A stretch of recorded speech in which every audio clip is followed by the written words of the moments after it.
چلے جائیں اور جا کے پریس کلب میں مظاہرہ کریں اور ٹی وی اس کو کوریج دے, وہاں جا کے انٹرویوز کریں, مطلب لوگوں پھر آپ ان کو لوگوں کو مارکیٹ میں جیسے ہوتا ہے, بلاسٹ میں آپ گئے تھے, جی میں نے وہ پروگرام آپ کا دیکھا تھا. اب آپ جا کے لوگوں سے پوچھیں کہ جی آپ کے گھر میں کھانا پکا ہے, اس نے کہا جی کل دال پکی تھی آج نہیں پکی, تو پھر اس کی بچوں سے بات کریں. میں نے تو جا کے کیا ہے, لوگ کہتے ہیں آج پکی نہیں پکی, لیکن یہ وہ لوگ ہیں شاہد صاحب جو مطلب جن کی آواز تو ہے لیکن نمائندگی نہیں ہے, ان کو بھی کوئی ڈائریکشن چاہیے. میں نے اس کیا نا کہ جب یہ ابھی 2 باتیں ہو گئیں, دیکھیے 9 کروڑ آدمی آپ کے 2 وقت کی روٹی ان کو میسر نہیں, یہ فگر ہے. صحیح ہے. آپ کے آدمی کروڑ سے اوپر جو کھلی آسمان کے تلے ہیں. اب 35% بچے پاکستان میں, this is according to World Food Organization, are malnutrition. بالکل صحیح ہے یہ ان پاکستان. جی ہاں بالکل صحیح ہے. اب سوال جو چیز پیدا ہو رہی ہے وہ یہ ہے کہ جب ابھی آپ آئیں گاڑی میں تو رستے میں نوک کر کے لوگ پیسے مانگتے ہیں. ٹھیک ہے. میں جو چیز بتانا چاہتا ہوں, آپ 1 سال کے بعد یہ نوک کر کے نہیں مانگیں گے, یہ چھینیں گے, ماریں گے. آپ صحیح کہہ رہے ہیں. تو آپ کو یہ بھی دیکھنا ہے کہ جب یہ لوگ سڑکوں پہ آئیں, آپ جب میڈیا کے لوگ جائیں, ان کو بتایا جائے گا کہ بھئی دیکھو یہ 9 کروڑ آدمی ہیں, یہ اس طریقے سے جو حالات خراب ہو رہے ہیں یہ نہیں مانگیں گے. ابھی اپنی بیوی کو مار رہے ہیں, ابھی خودکشی کر رہے ہیں, بچوں کو مار رہے ہیں, لیکن کبھی تو یہ ریونج پر آئیں گے. تو اس وقت کوئی بھی محفوظ نہیں رہے گا, نہ حکمران, نہ مل اونرس, نہ عام آدمی. اس لیے اگر آپ کو مذہب کا خوف نہیں ہے, آپ کو ملک سے اتنی محبت نہیں ہے, تو اپنے آپ کو پروٹیکٹ کرنے کے لیے انشورنس پالیسی جیسے دیتے ہیں اس میں پریمیم پے کرتے ہیں. کہ ایکسیڈنٹ ہو گیا, فائر ہو گئی, تو میرے ذہن میں یہ خوف ہے کہ پاکستان میں کوئی محفوظ نہیں رہے گا, اس لیے کہ ظلم ایک لمٹ سے جب بڑھ جاتا ہے. دیکھیے اب کیا مسئلہ, میرے مسئلہ کیا ہے, ایک طرف تو آپ نے 20 سال اگر آپ دیکھ لیں تو پاکستان کے ضائع ہو گئے, اس لیے کہ 1990 کی کو آپ نے کہا لاس ڈیکیڈ. جب آپ 2000 سے 2010 کو لیں, G D P growth rate وہی آپ کی رہی, ٹریڈ ڈیفیسٹ جو تھا وہ 22 ارب تھا 90s کے میں, اب کے 98 ارب ہو گیا. آپ نے تعلیم کا کم کر دیا, تو 20 سال اس قوم کے ضائع ہو چکے ہیں. اگلے یہ 3 سال یہ ضائع ہو گئے.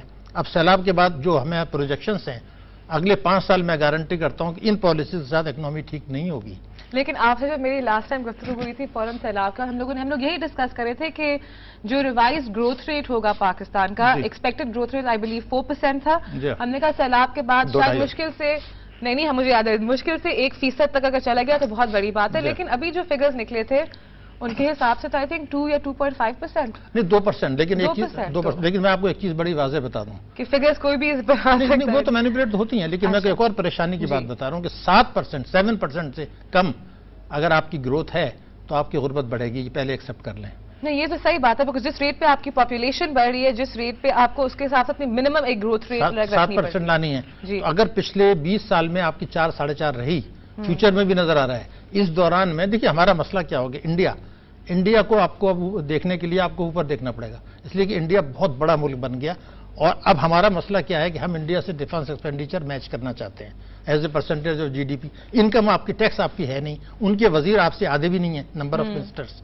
تو سوال یہ ہے کہ ایک بیسک چینج آنے کی ضرورت ہے. وہاں اگر 20 منسٹر ہیں تو آپ کے 90 منسٹرز ہیں.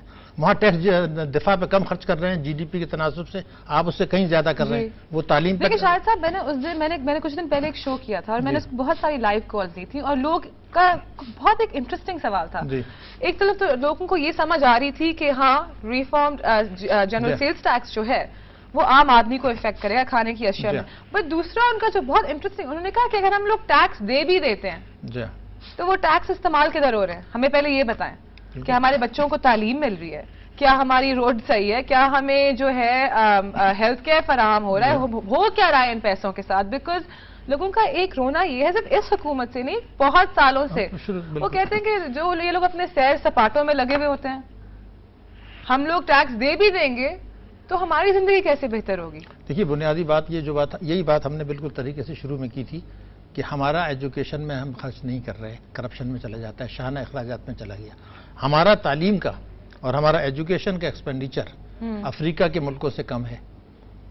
تو اب سوال یہ ہے کہ ٹیکسوں کی آمدنی آپ کے لوئسٹ خطے, میں اس لیے بات کرتا ہوں بیسک اسٹرکچر چینج کی, ٹیکسوں کی مد میں ہماری آمدنی جی ڈی پی کے تناسب سے خطے میں سب سے کم, شاہانہ اخراجات ہمارے خطے میں سب سے زیادہ, دفاعی اخراجات as a percentage of G D P خطے میں سب سے زیادہ, تعلیم میں خطے سے نہیں بلکہ دنیا میں سب سے کم, صحت میں سب سے کم. تو 90% آپ کے جو لوگوں نے ٹیکس دیا وہ آپ نے ڈیفنس اور ڈیٹ سروسنگ اور سیکورٹی ایکسپنسز میں ڈال دیا. اب ہم بن گئے ایک سیکورٹی اسٹیٹ. تو آپ اس میں تعلیم، صحت، ترقیاتی اخراجات، انفراسٹرکچر، اب دوسری تو یہ تو قابل چلنے والی نہیں ہے۔ ایک اور مسئلہ ہے کہ آپ کو $75 ارب چاہیے اگلے 10 برسوں میں ڈیمز بنانے کے لیے، کول کے پروجیکٹس کے لیے۔ اب آپ کا 2 بلین بھی انویسٹمنٹ نہیں آ رہا۔ ہماری جو ٹیکس جی ڈی پی ہے لوئسٹ ہے، ہمارا سیونگز اور جی ڈی پی جو ہے وہ 13-14 ہے، ہندوستان کا 40% ہے۔ تو آپ سیونگز بھی نہیں کر رہے، فورن انویسٹمنٹ بھی آپ کا نہیں آ رہا۔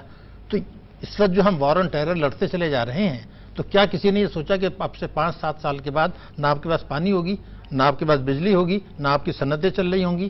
تو اس طریقے سے عیاشی میں چلے جانا، آنکھیں بند کرنا، this is not fair, this not good. Take a short break. آپ نے بہت ایک انٹرسٹنگ پارٹ یہ کہا ہے، ناظرین آپ سن رہے ہیں گفتگو، یہ کہہ رہے ہیں کہ اگر ہم اسی طرح جس طرح ایک گھر ہوتا ہے اور اس کی 10 روپے آمدنی ہوتی ہے اور اگر وہ 20 روپے خرچ کر رہا ہو اور اس گھر کی ضرورت ہو کہ پیسے بھی بچائے جائیں، اس 10 روپے کے اندر اپنے ایکسپینڈیچر بھی کم کیے جائیں اور اس کے ساتھ ساتھ فیوچر پلاننگ بھی، اگر وہ نہ ہو تو وہ گھر جو ہے گھر سے کھنڈر کی شکل ہی نمایاں مطلب وہ اس کی ہو جائے گی۔ Stay with us, see you after a short break.